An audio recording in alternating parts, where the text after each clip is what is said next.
आज की हिंदी क्लास में सभी बच्चों का बहुत बहुत स्वागत है। आज हम लोग कक्षा 10वीं इकाई 1 का तीसरा पाठ पढ़ने जा रहे हैं। बादल को घिरते देखा है और कवि हैं नागार्जुन। तो बच्चों, इनके बारे में आपको बता देती हूँ। नागार्जुन कवि का असली नाम वैद्यनाथ मिश्र था और हिंदी भाषा में ये जितनी भी रचनाएं लिखे हैं सब में इनका नाम नागार्जुन है। और मैथिली भाषा में जो रचनाएं लिखे हैं उनमें यात्री उपनाम से रचनाएं लिखे हैं। बहुत सुंदर पर्वतीय प्रदेश का इन्होंने वर्णन किया है। एक एक लाइन को बहुत अच्छे से एक्सप्लेन करके समझा रही हूँ।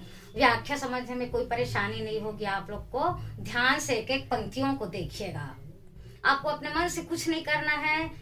कवि जो लिखे हैं उसी शब्दों को आपको बहुत अच्छे ढंग से जमाना है। हिंदी रटने का विषय नहीं है, मात्र समझने का विषय है। चलिए देखते हैं। अमल धवलगिरी के शिखरों पर। अमल का मतलब होता है निर्मल, धवल मतलब श्वेत, गिरी मतलब पर्वत। अब देखिए, मीनिंग पता चल गया आपको। अर्थ बहुत अच्छे से बन जाएगा। निर्मल श्वेत पर्वत की चोटियों पर मैंने बादल को घिरते देखा है। कवि पर्वतीय प्रदेश में घूमने गए हैं, वहां का सौंदर्य उनके मन को मुग्ध कर देता है। कवि कहते हैं, निर्मल श्वेत पर्वत की चोटी पर मैंने बादल को घिरते देखा है। छोटे छोटे मोती जैसे उसके शीतल तुहिन कणों को, उसके मतलब बादल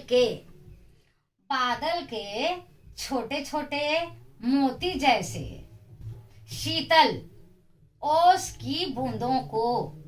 तुहिन का मतलब होता है ओस, कण का मतलब होता है बूंद। बादल के छोटे छोटे मोती जैसे शीतल ओस की बूंदों को मैंने मानसरोवर के खिले हुए कमलों पर गिरते देखा है। बहुत सुंदर दृश्य है बच्चों। पर्वत के नीचे मानसरोवर है, उसमें सुंदर कमल खिले हुए हैं और जब ओस की बूंदें कमल पर पड़ती हैं और सूर्य की किरणें कमल फूल पर पड़ती हैं तो वो स्वर्णिम दिखाई देता है। इसीलिए कवि ने स्वर्णिम कमल कहा है। ठीक, और इसी स्थान पर कवि ने पुनः बादल को घिरते देखा है। आपको कुछ नहीं करना है, एक बार और अच्छे से शब्दों के साथ समझ लीजिए। अपने मन से आपको कुछ शब्द नहीं जोड़ना है, केवल कवि की भाषा में ही आपको व्याख्या करना है।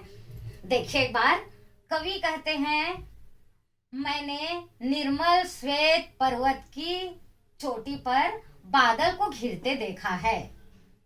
बादल के छोटे छोटे मोती जैसे शीतल ओस की बूंदों को मानसरोवर में खिले हुए कमलों पर गिरते देखा है तथा पुनः इसी स्थान पर मैंने बादल को घिरते देखा है। अब बच्चों, आप लोग को व्याख्या करने में कोई परेशानी नहीं आएगी। हमारे पास शब्द हैं, कवि के शब्दों को अच्छे से जमाना है और व्याख्या करना है। अब देखिए, इसका प्रश्न क्या बनेगा। प्राकृतिक सौंदर्य का सुंदर चित्रण किया गया है। दूसरा प्रश्न ये भी बन सकता है, मानसरोवर में खिले कमलों की सुंदरता का वर्णन किया गया है। ठीक, और विशेष में क्या क्या लिखेंगे। छोटे छोटे, एक ही शब्द बार बार आता है, वहां अनुप्रास अलंकार होता है। तो पहली विशेषता हो गई अनुप्रास अलंकार। और चूंकि हमारी पूरी कविता पहली विशेषता है अनुप्रास अलंकार। ठीक, और दूसरी विशेषता है मुक्तक छंद। आप देख ही रहे हैं, पूरी कविता मुक्तक छंद में लिखी गई है। वर्ण मात्राओं का कोई भी योग नहीं है, मतलब मुक्तक छंद है। अब बच्चों, आपको प्रतिदिन एक एक पद अच्छे से इसी प्रकार समझाया जाएगा और इसके लिए आपको अपडेट करने के लिए चैनल को सब्सक्राइब जरूर करना है और रोज नया नया वीडियो देखना है। ठीक, धन्यवाद।